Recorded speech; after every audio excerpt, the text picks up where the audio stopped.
She was quiet, elegant, invisible to the world of high society, just a simple woman, married to one of the richest men in America. But on the night of the grandest gala of the year, her name vanished from the guest list. No mistake, no accident. They wanted to humiliate her, erase her. But what happened next? No one saw coming. Her billionaire husband did not just make them regret it. He unleashed secrets that tore through the heart of the elite. And when her past surfaced, even he was left shaken, because behind her silence was a truth, powerful, enough to destroy them all. This is not just a story about revenge. It is about identity, betrayal, and a legacy hidden in plain sight. Watch till the end, because nothing is what it seems, and by the time you reach the truth, it may already be too late.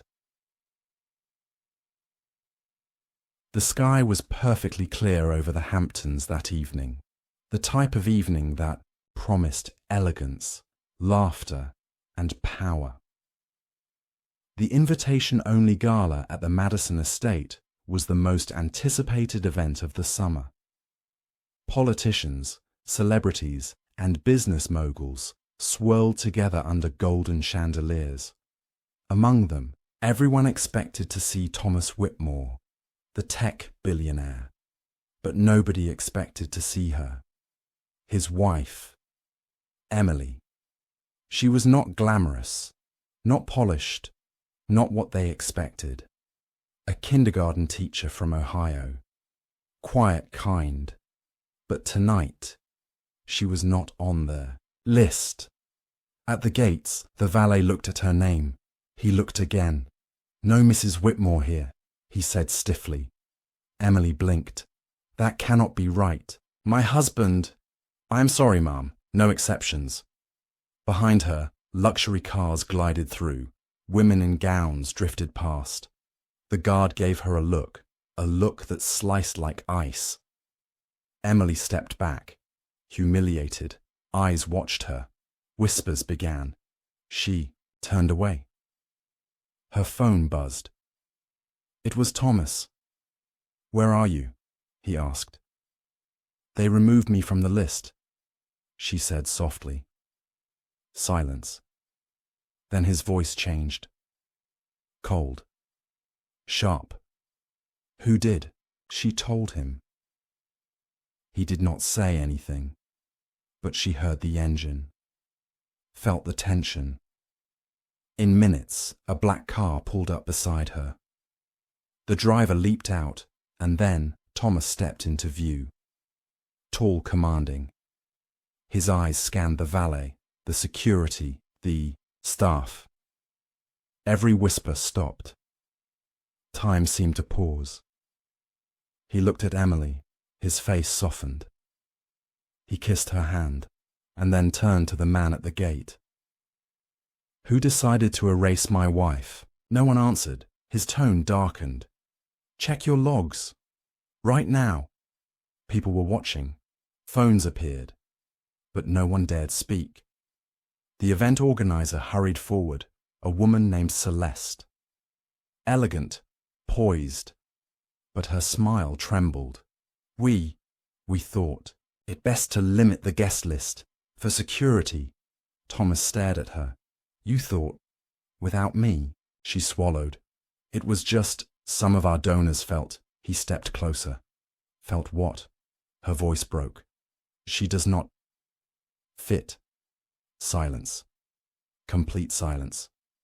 Emily looked at her feet, but Thomas lifted her chin and turned back to the crowd. "She fits me," he said. Then he looked at Celeste. "You are fired." The word dropped like a hammer. The crowd gasped, but he was not done. He turned to the cameras, to the crowd, and smiled. "New rule," he said. "No one who disrespects my wife keeps my money." Whispers turned to chaos. Donors, investors, executives, panic rippled through the room like a tidal wave.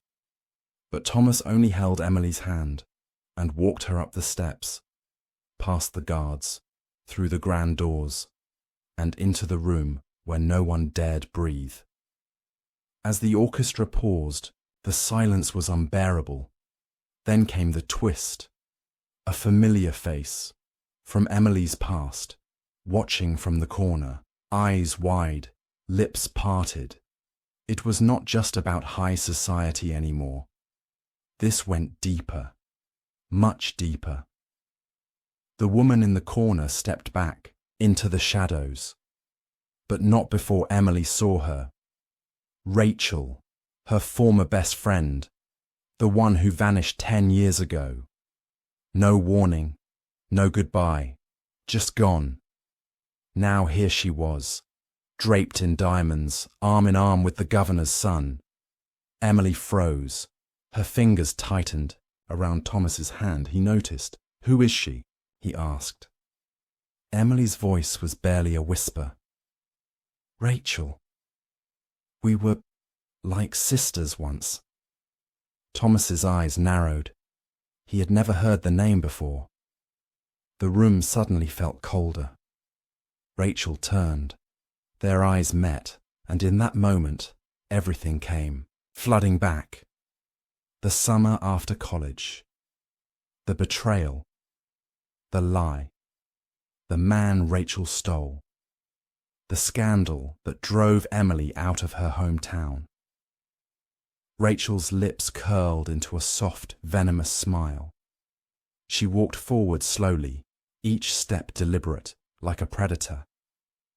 "Emily," she said sweetly, "as I live and breathe." Emily's stomach twisted. "I did not know you moved to New York," Rachel continued, still smiling, still playing her games. Thomas stood protectively beside his wife, but Rachel was unbothered. She glanced at him, then back to Emily. "So, you are the reason he stormed in here like a hurricane." Emily stayed quiet, but her heart pounded. Rachel leaned closer. "Funny. You always did know how to attract power." It was a dig, a subtle one. But Thomas heard it. He stepped in. "Careful." Rachel blinked. "I beg your pardon?" He stared at her, unblinking. "You just insulted my wife. That is your second mistake tonight." Rachel tilted her head. "And the first." "You showed your face." The air snapped. People were listening now. Whispers surged again. Emily's eyes burned, but she held her ground. "Why are you here, Rachel?" she asked quietly. Rachel's smile faltered. "Just for a second. I belong here," she said. "Unlike you." Another sting. But Emily's voice was steady now. "Funny. I thought this place was for the invited." Rachel flushed. "I was invited." Emily stepped forward. "And I was erased." The words hung in the air. Rachel tried to speak, but Thomas cut in. He reached into his jacket, pulled out a small folder, unmarked. He handed it to Emily. She opened it. Inside, photos, emails, documents, proof, names, a trail, a setup. Someone had tampered with the guest list. And at the center of it, Rachel. Emily's breath caught. "You did this." Rachel's face lost all color. Gasps echoed. Someone dropped a glass. Thomas spoke low. "I had my security team trace the edit. It came from a private account, masked, but not well enough." Rachel turned to run. Too late. 2 guards stepped in, front of her, blocking the exit. The crowd formed a circle, eyes on her, no escape. Rachel turned back, sneering. "This is ridiculous. You think this proves anything?" Thomas raised an eyebrow. "Maybe not to everyone." He held up his phone. "Unless, of course, I stream this conversation. Right now." Rachel's lips trembled. "No, you would not." Try me. Silence fell again, the kind that suffocates. Emily stepped forward, her voice calm. I do not need revenge, Rachel. I just want you gone. From my life, from his world, forever. Rachel stared at her. The old confidence, gone. She was alone now, exposed, and then Thomas leaned into Emily, whispered something only she could hear. She looked at him, eyes wide, shocked, and then Emily nodded, slowly, deliberately. Whatever Thomas whispered changed everything. She stepped forward and spoke louder this time. I want everyone to hear this. The crowd leaned in, cameras raised. Even the orchestra had stopped pretending to tune their instruments. Emily held up the folder. This is not just about a name missing from a guest list. Her voice cut through the silence. This was planned, calculated, a deliberate attempt to humiliate me. And my husband. Rachel's lips parted. She looked like she wanted to protest. But Emily kept going. And the truth is, this is not the first time. Now the room shifted. Eyes turned to each other. Whispers turned to questions. Emily looked directly at Rachel. You did this to me before. You cost me a job. You poisoned friendships. You even tried to ruin my wedding. Gasps erupted. Thomas stayed still. His gaze was locked on Rachel. Rachel stammered. That was years ago. You have no proof. Emily opened her clutch, pulled out a flash drive. I do now. She handed it to a technician by the stage. The man looked at Thomas, who gave a single nod. Within seconds, the massive screen at the back of the hall lit up and played a recording. A hidden camera, a video. Rachel, in a cafe, talking to someone on the phone. Just delete her name, okay? She is not important. He only married her out of pity. Trust me, he will not even notice. The room went completely still. No one moved. Rachel's face turned ghostly white. No, that is fake. Deep fake. I never... But then another clip. Her email. Her voice message. The chain of digital fingerprints. Undeniable. Incriminating. The crowd erupted. Anger. Disbelief. The Madison estate, once glittering with status and pride, was now a courtroom. And Rachel stood at the center, guilty, trapped. She turned to the governor's son. He backed away from her without a word. Security took a step forward, but Thomas held up his hand. No need, he said. She is not worth the cuffs. Rachel broke. Her voice cracked. You have ruined me. Emily took one last look at her. No, you did that yourself. Then she turned away, walked toward the ballroom. Guests parted for her, no longer whispering, now watching, now respecting. Thomas followed, but before stepping through the archway, he paused, turned back to the crowd and said one final thing. Let this be a lesson. You do not erase someone just because you think they do not belong. He took Emily's hand and disappeared into the lights. But as they walked deeper into the estate, a man stepped out of the shadows, older, well-dressed, eyes sharp. He was watching Emily and smiling. She froze. Recognition flickered across her face. Thomas noticed. Who is that? He asked. Emily's voice was barely audible. My father. Thomas blinked. I thought he passed away. She nodded slowly. So did I. Thomas turned sharply. The man stepped into the light. His silver hair was perfectly combed, his suit tailored with precision. But his eyes were cold, calculating, unapologetic. Emily's heart pounded. I saw his obituary, she whispered.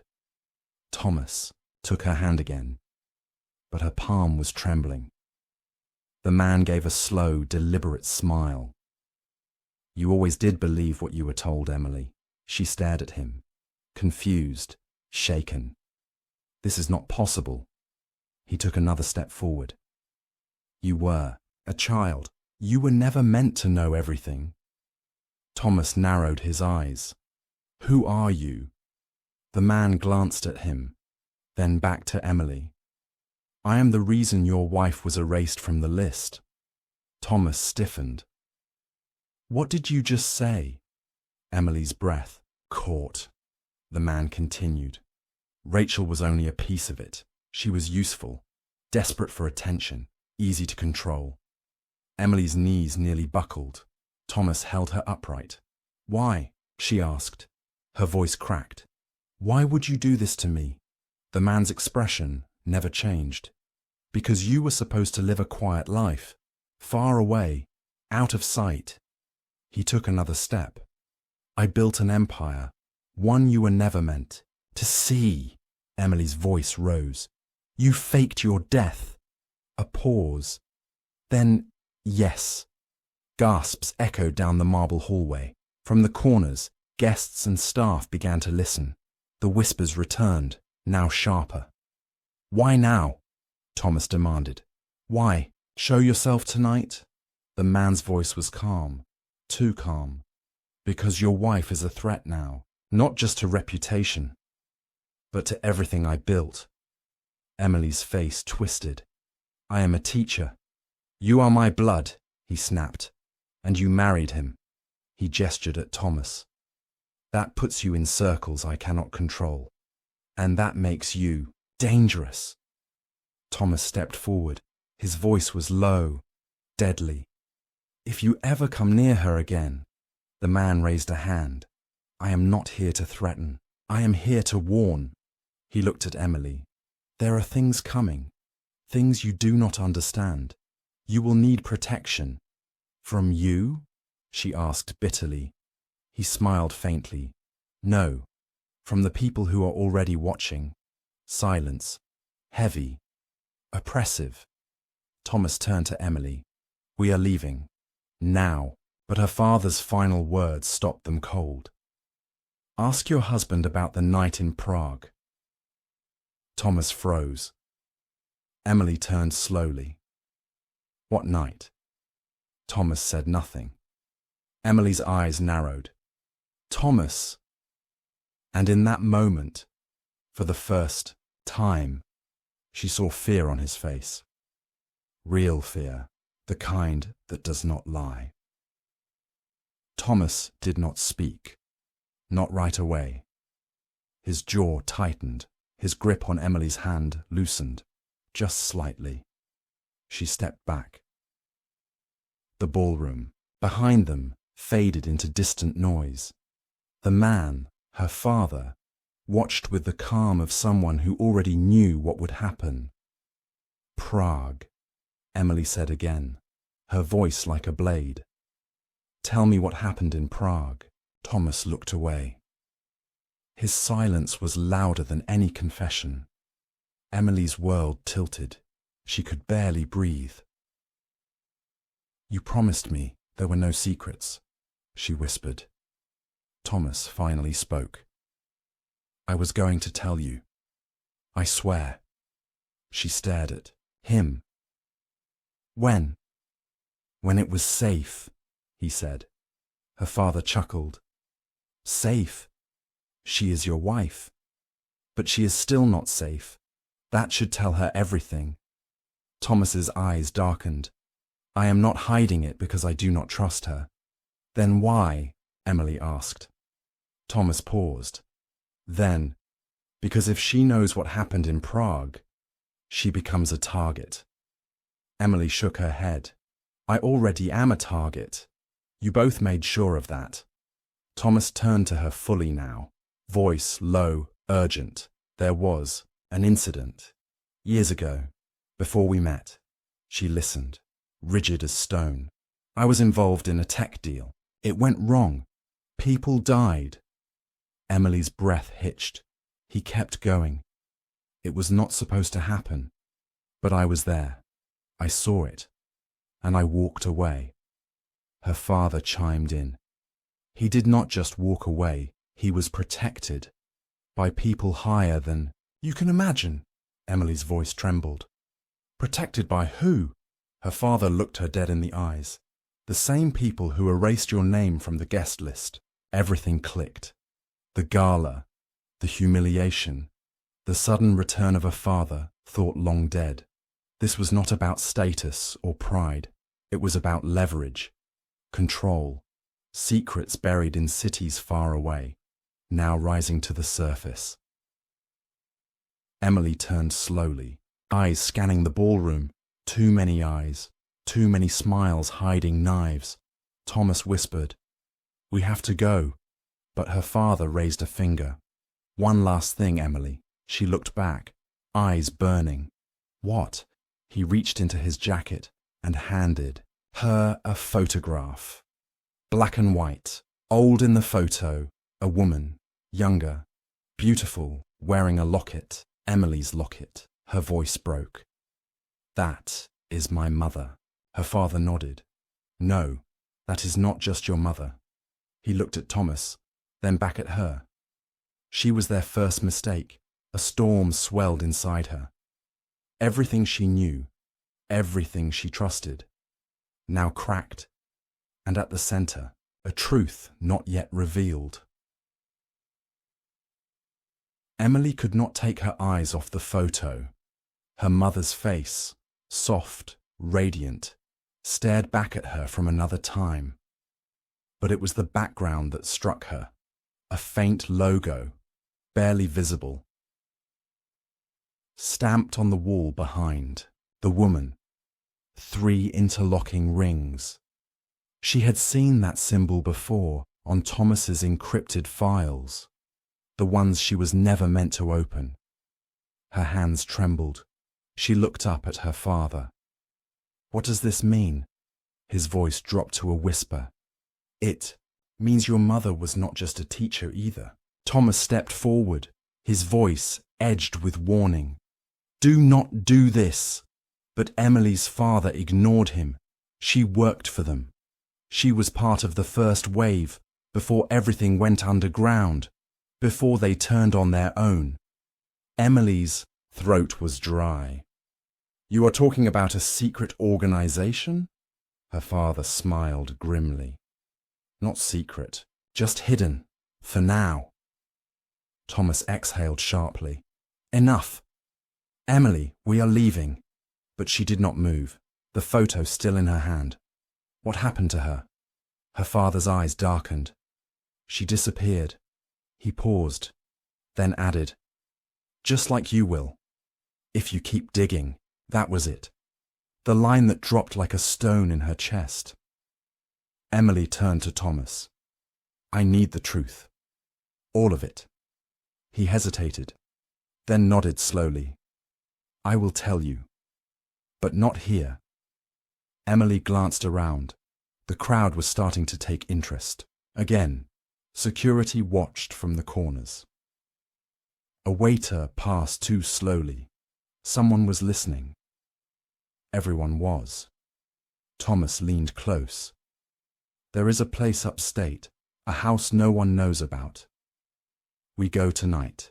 Emily finally moved. She turned to her father one last time. "If I see you again, it will not be a conversation." He gave a thin, unreadable smile. "Then I hope you never need answers badly enough." She walked away, Thomas beside her. But the weight of the photograph grew heavier in her hand with each step, because on the back, in faint faded handwriting, was a date, and beneath it, a name. Not her mother's, but her own, written before she was born. Emily sat by the window of the upstate house, the night pressing quietly against the glass.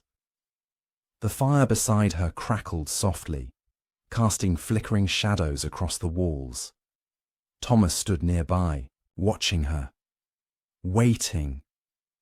He had told her everything, about Prague, about the deal that turned deadly, about the organization known only by its symbol, 3 interlocking rings. The same one on her mother's photograph, the same one that had been watching Emily since before she was born. She now understood. She had never been an outsider. She had been at the center, from the beginning, beneath the pain. The betrayal, the erasure, was something deeper, a legacy she never asked for, but one she could no longer ignore. Thomas sat beside her, his eyes soft, unsure. "Are you angry?" he asked. She shook her head. "I am awake." A long pause passed between them. Then she handed him the photo. He studied it again, that single name written in delicate script on the back. Project Emmeline. Her name was not just hers. It had been assigned, chosen. Not by her parents, but by something bigger, more deliberate. Emily turned to Thomas. "What do they want from me?" He sighed. "Maybe nothing." Then added, "Or maybe everything." She looked back out the window, at the moon, at the quiet world that had no idea what shadows moved beneath its feet. And then calmly, she said the words that marked the end of her old life and the beginning of something new. "They tried to erase me, but now I know who I am." Thomas took her hand. "You are not alone." She nodded slowly. "No, but they are not either." She rose, steady, certain. Outside in the darkness, a black SUV waited at the end of the drive, not threatening, not hiding, just watching. Emily stared at it, unflinching, then turned to Thomas with a final whisper. "Let them watch. The next move is mine."